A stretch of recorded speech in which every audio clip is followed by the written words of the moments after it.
Good morning 11th class. आप सभी का ऑनलाइन क्लासेस में एक बार फिर स्वागत, अभिनंदन, प्यार और दुलार।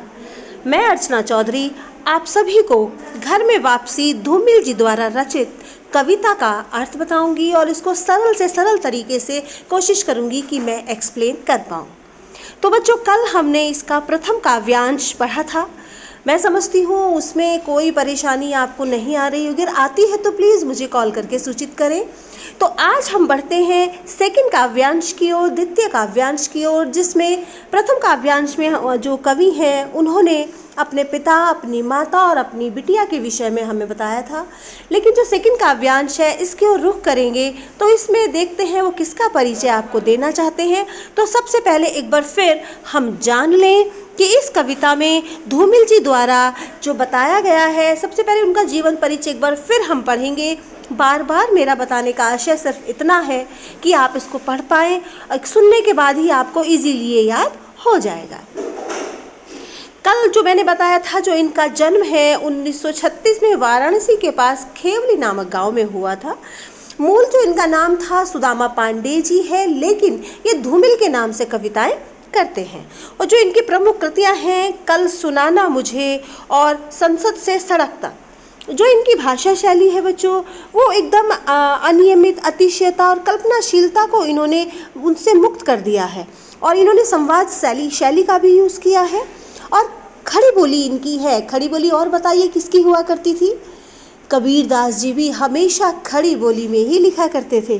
तो जो इनकी जो सहज सरल शब्दावली से इन्होंने अपने भावों को व्यक्त किया है। और घर में वापसी में मैंने कल भी बताया था कि इसका मुख्य सार क्या है। ये इनकी बहुत ही मुख्य कविताओं में से एक कविता मानी जाती है, जिसमें गरीबी में जो संघर्षरत परिवार है उसकी व्यथा है।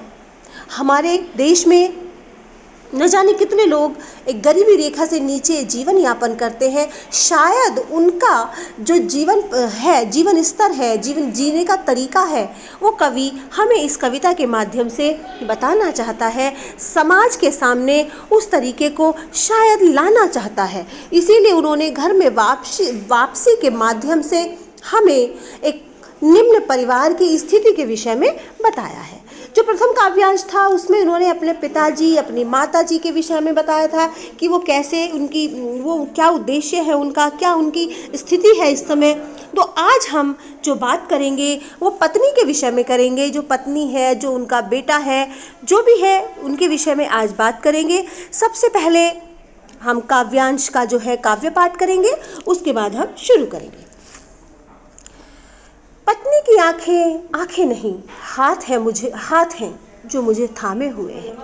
वैसे हम स्वजन हैं, करीब हैं, बीच की दीवार के दोनों ओर, क्योंकि हम पेशेवर गरीब हैं। रिश्ते हैं लेकिन खुलते नहीं हैं, और हम अपने खून में इतना भी लोहा नहीं पाते कि हम उससे एक ताली बनवाते और भाषा के भुन्ना सी ताले को खोलते। तो सबसे पहले जो इसके थोड़े से कठिन शब्द हैं उन पर बात करेंगे। देखिए, थामे का अर्थ है संभालना।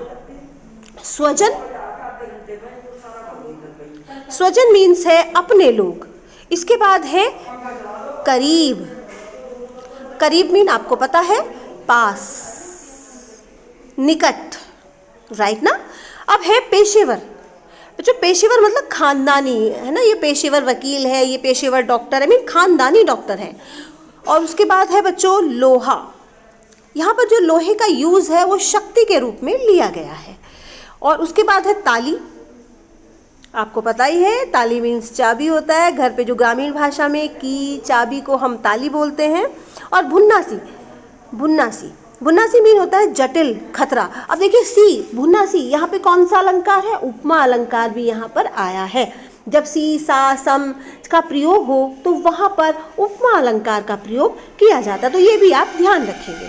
तो चलिए शुरू करते हैं बच्चों। इसमें कवि जो है धूमिल जी जो हैं अपनी पत्नी के विषय में हमें बताना चाहते हैं कि उनकी पत्नी का स्वभाव या जो उनका जो कोऑपरेशन है, जो उनकी सहयोग है, वो कैसा उनके साथ जीवन में रहा है। वो क्या कहते हैं? पत्नी की आंखें नहीं हैं, हाथ हैं जो मुझे थामे हुए हैं।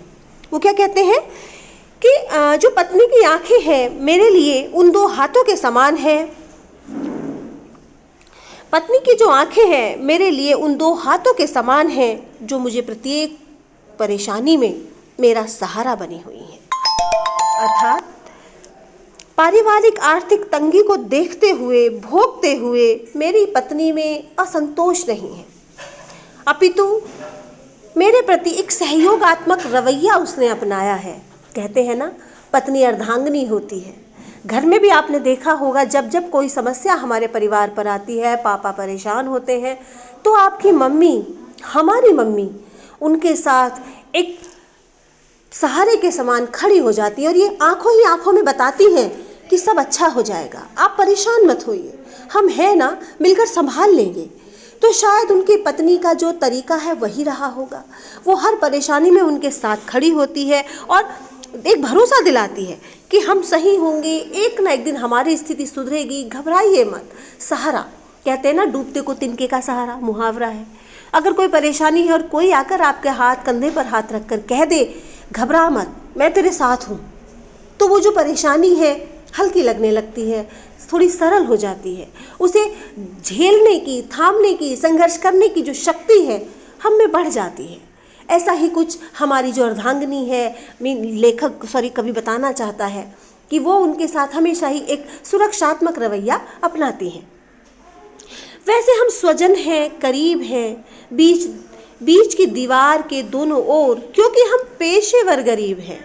वो आगे क्या कहते हैं कि वैसे तो हम एक परिवार के लोग हैं, सगे संबंधी भी हैं, साथ साथ भी रहते हैं, किंतु इन सब के बीच गरीबी की दीवार है। हम पारिवारिक रिश्ते से तो जुड़े हुए हैं, किंतु निर्धनता के कारण रिश्ते जड़ हो गए हैं। सभी गरीब हैं, पैसों का सदा अभाव रहता है, और यानी पेशेवर गरीब। देखिए कितना अच्छा कवि ने यहाँ पर एक उदाहरण दिया है कि जैसे ना खानदानी लोग हैं, हम खानदानी गरीब हैं, पापा भी गरीब थे, हमारे दादा भी गरीब थे, हम भी गरीब हैं।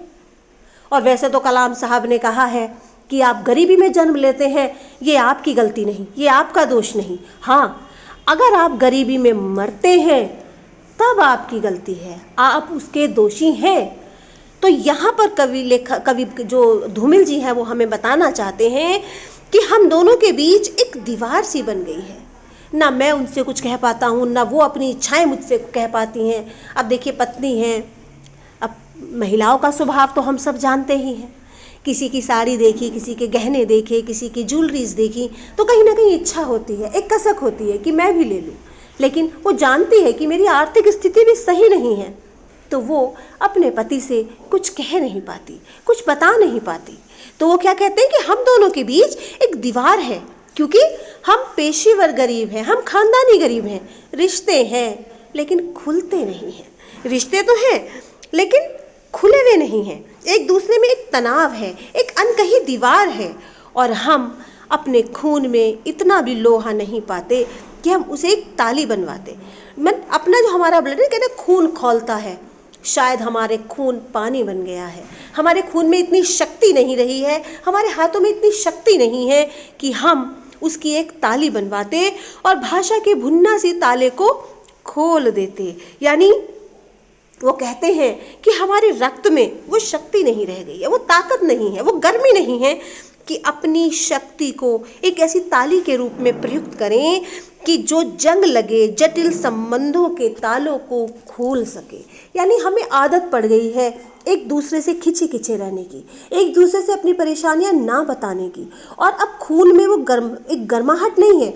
मैं जोश के साथ अपनी पत्नी से जाके कह पाऊँ कि बताओ क्या समस्या है, दूर हो जाएगी, क्योंकि मैं तो खानदानी गरीब हूँ, मेरे पास इतना आर्थिक व्यवस्था ही नहीं है कि मैं उसकी इच्छाओं को पूरा कर सकूं। और वो भी जानती है कि हम लोग खानदानी गरीब हैं, हम थोड़े से, हमारा जो आर्थिक स्तर है वो सही नहीं है, इसलिए वो भी मुझसे कुछ नहीं कह पाती है। और हमारे खून में वो ताकत नहीं है कि हम उस जंग को जो हमारे रिश्ते में लग गया है उसको खोल सकें, उस ताले को खोल सकें जो हमारे बीच आकर के लग चुका है।